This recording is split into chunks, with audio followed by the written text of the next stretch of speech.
Welcome to another episode of Procrastination Garage. My name is Matt. I think we're on week 10.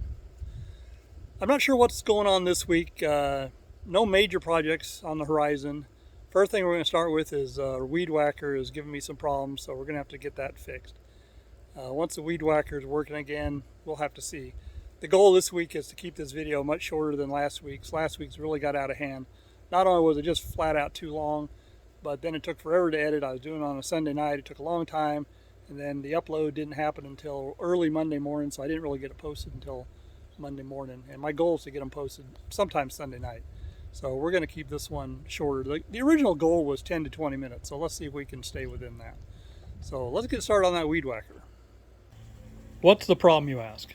Well, I've got this Troy-Bilt weed eater, and I've been pretty happy with it, but right now it's not running right. In fact, I can't keep it running. And I've had this issue before. Usually when it gets hot in the summertime, it starts acting up.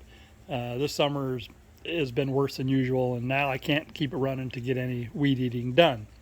So I think we're going to pull the carburetor off and do a quick cleaning on it, and then we're going to put it back together, and then we're going to adjust it based on what I've seen on YouTube videos, and we'll see if we can get it working again. You know, gas-powered weed eaters make a good reason to switch to electric, 18 volt, 40 volt, something, because two-stroke engines are just always finicky, and I've never owned a weed eater for more than probably 5 years before it started acting up on me. So I can see why people are switching to electric, and maybe I'll do that too, but for now I'd like to get this one running right again. So first thing we got to do, we're procrastinating from the other day. My tabletop is all filled up with junk again. So first step is to get everything cleaned off of there so we have a place to work. Well, that only took me about 2 hours, but it's all cleaned off. You know, life gets in the way and other things popped up as I was trying to clean this off. But anyway, let's get the weed whacker up here. So what's it going to take to get this carburetor off of here? We've got a throttle cable. We've got a couple of fuel lines. And then we got this air cleaner box, which there we go. Pry it out of the way, and then we got a couple of screws there, and I think that's about it. So I'm going to go ahead and spray this whole area down with some carb cleaner first, just to get all the gunk out of here, so we try not to get it inside the engine or any more inside the carburetor. Got the throttle cable popped loose, and then I've loosened these. Went ahead and disconnected the two fuel lines, and now that these are backed out, look at there, carburetor's off, as is the little air box. Now let's take some time to clean all this stuff up. Sprayed it all down with some brake clean, and it's nice and clean on the outside. I'm going to go ahead and pull off the primer bulb area and check underneath that to make sure that's clean. And then this diaphragm down here, which I think is a fuel pump, but I'm not sure. Anyway, there's a diaphragm underneath there. We'll check that. And then, where are they? These two jets right here, we're going to pull them all the way out and clean them, and then put them all the way back in and seat them down tight before we make an adjustment. Got the diaphragm removed. You can see we're now down to the needle and seat. Needle and seat are right in that area there. I'm not going to pull them. I don't think there's a problem there. And I'll just spray some carb cleaner in this to make sure everything's cleaned out. But it looked pretty good. There was nothing obvious in here. Uncle Sam doesn't want you tampering with your carburetor, so you have to have special tools to adjust them. You can go online to Amazon and get a little set. That's what I did. In this case, I need this one here in order to get those jets out and cleaned and then adjusted. There's what the low speed one looks like. High speed one looked the same. You can see I've got it out of the hole. Other ones I've already pulled, sprayed some carb cleaner down in there to make sure there's nothing in there. Both of them look fine. I don't think there's any issues. So I'm going to tighten this one all the way down. Then we'll adjust them. I just noticed it's not really focusing real well. Yeah, there you go. See where those two jets are sticking out? If you look, you can see the metal around it's all kind of ground up. That's because there was a protector that was built all the way around this, so you couldn't get at them. So on a previous time I worked on this, I ground all that away so you could actually get at these things to adjust them. like I said, Uncle Sam does not want you messing with their adjustments. The problem is, when these things are delivered, sometimes right out of the box they won't run right because of the carburetor adjustments. So then you're supposed to get them to a factory authorized service center, but who's got time for that? I removed the 4 screws that hold the primer bulb, and that also takes you down to another layer here. I'm not sure what all these routings are for, but it's for fuel and air to get through. I'll spray those with some carb cleaner. You want to be careful this little piece here. You don't want to get carb cleaner on it because it'll deform it. I've now transferred the gasket and the little piece of plastic there, whatever it is, over to the other side. And here's our primer side. Again, I'll spray out these. I'm sorry the focus isn't any better. Spray these out. I'm still going to remove the primer bulb itself. Make sure every passage is clean. All in all, this carburetor looks real clean, so I don't think we have any issues here. And finally, that's where the primer bulb sits, on top of that, except I think it goes like that. And when you push down on it, it forces fuel down through there into the carburetor. So like I said, everything looks really clean here. I'm going to go ahead and get it reassembled and get it mounted back on the weed eater. Carburetor all back in place. I went ahead and adjusted the low and the high screws. The high is supposed to be adjusted out 1.5 to start, and the low 1 to start. So both of them have been adjusted. Now I need to fire it up, hopefully fire it up, and let it warm up, and then you can adjust the screws from there.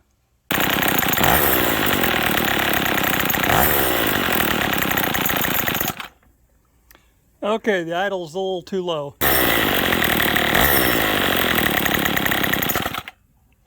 I think the idle's still a little too low. It's not idling by itself.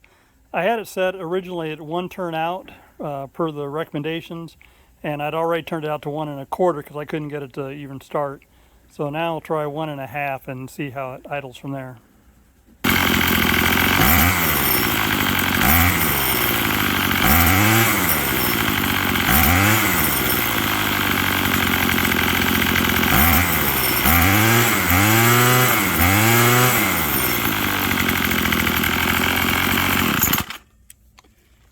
Okay, we're going to leave it just like that.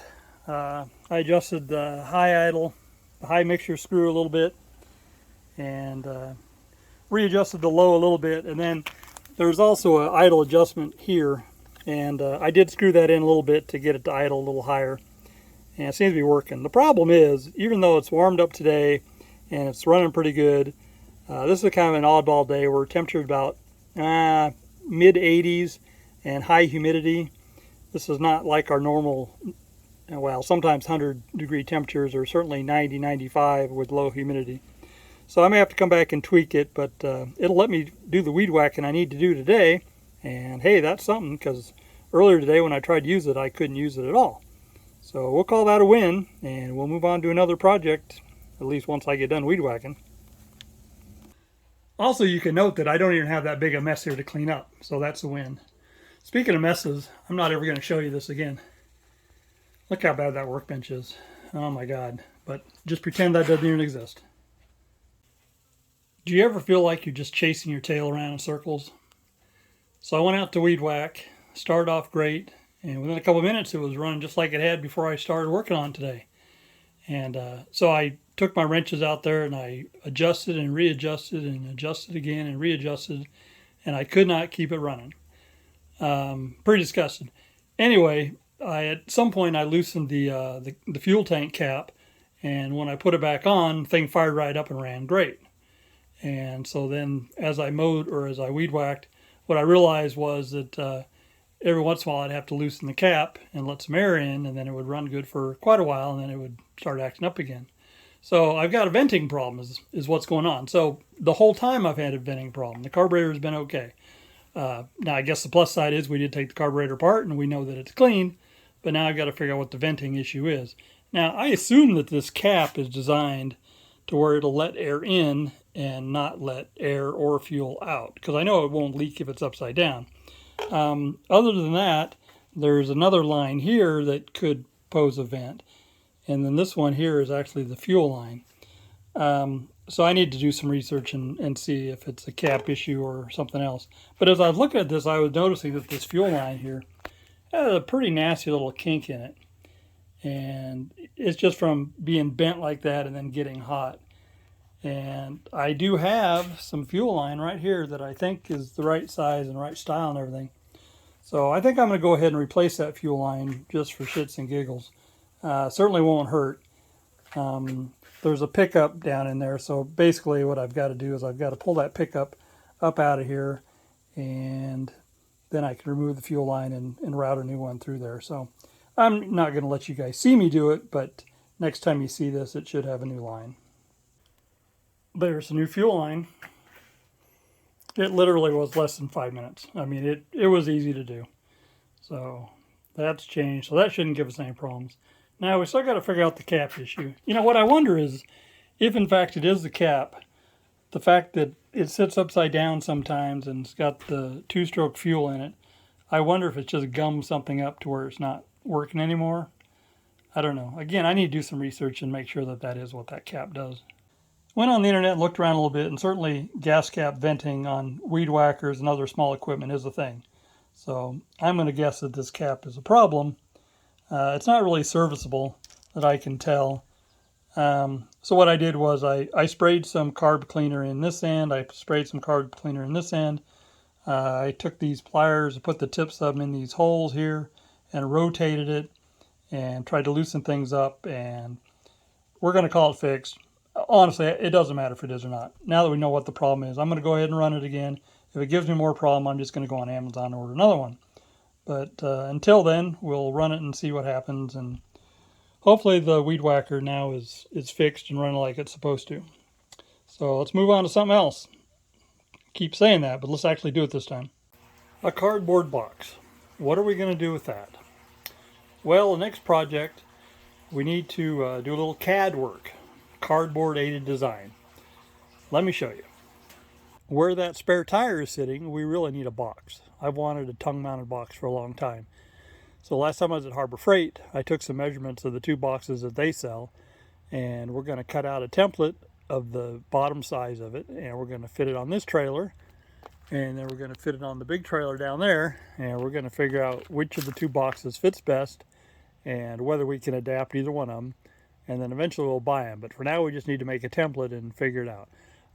When it comes to mounting this one, not only will we have to take the tire off, but there's a metal piece in there it looks like we'll have to grind off in order for the box to fit. But that's for another day. First of all, let's just get the cardboard cut out.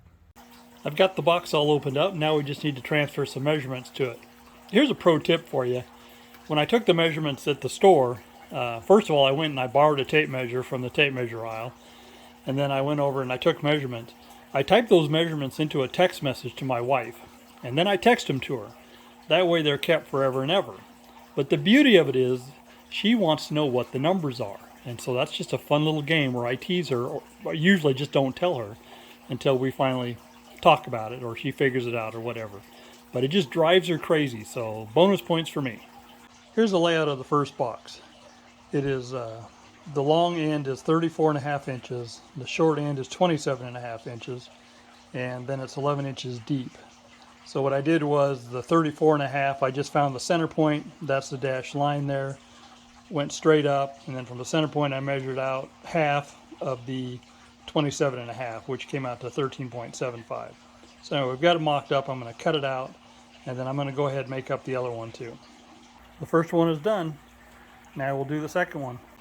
Here's the first one we cut out.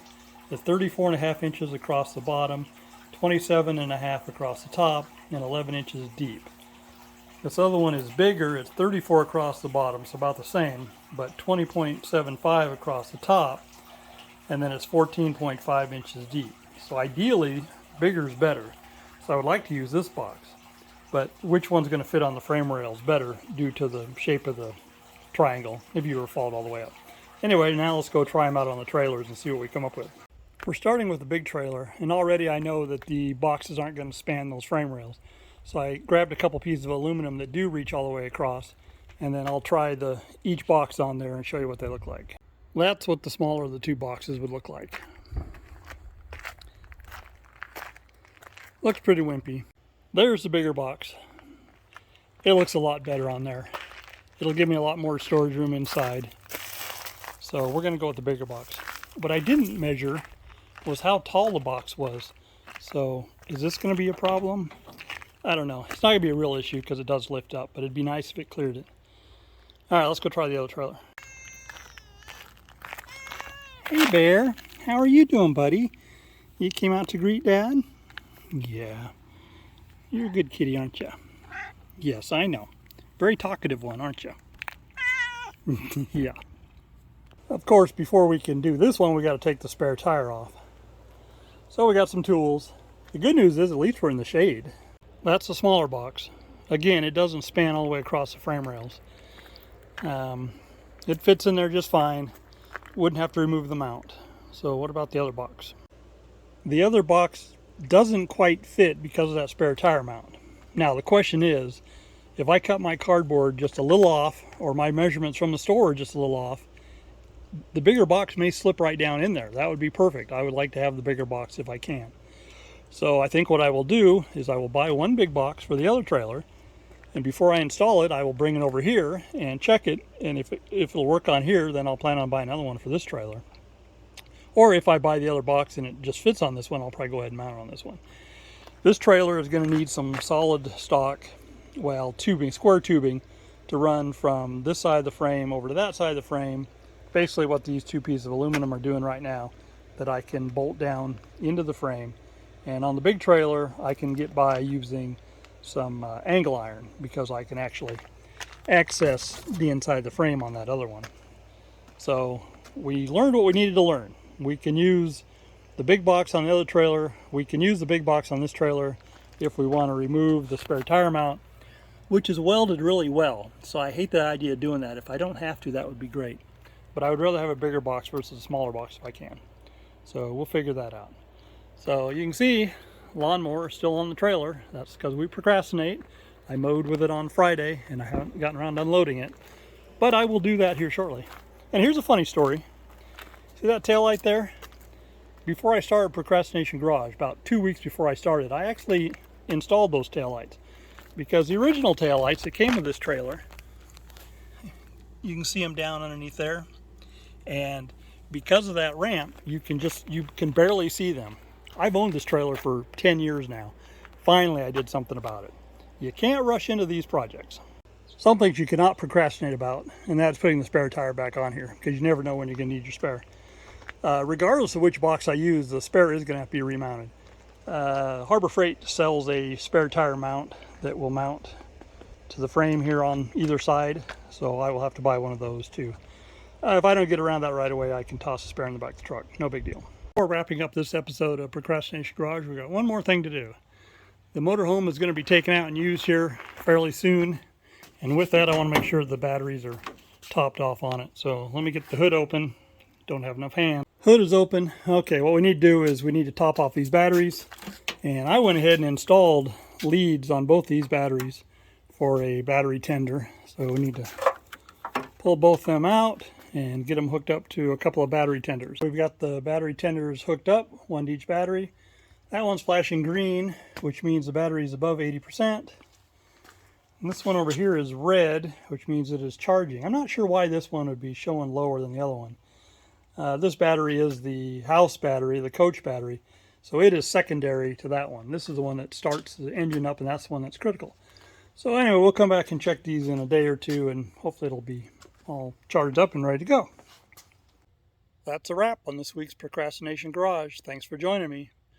Remember, the goal of this channel is for me to stay motivated and get projects done, no matter how big or how small. I feel like I have a deadline to meet with YouTube and followers to keep happy, even if that's not the case, but that's my goal, and it keeps me motivated. So I hope you like the content. I hope you'll follow. I hope you will subscribe and get out in your own garage and shop, yard, whatever, and work on your projects that you've been procrastinating on. And hey, down in the comments, make a comment. Tell me what you're working on. Tell me what you're not working on. Let's hear about it. So come back next week. There should be another episode. And my name's Matt, and we'll see you then.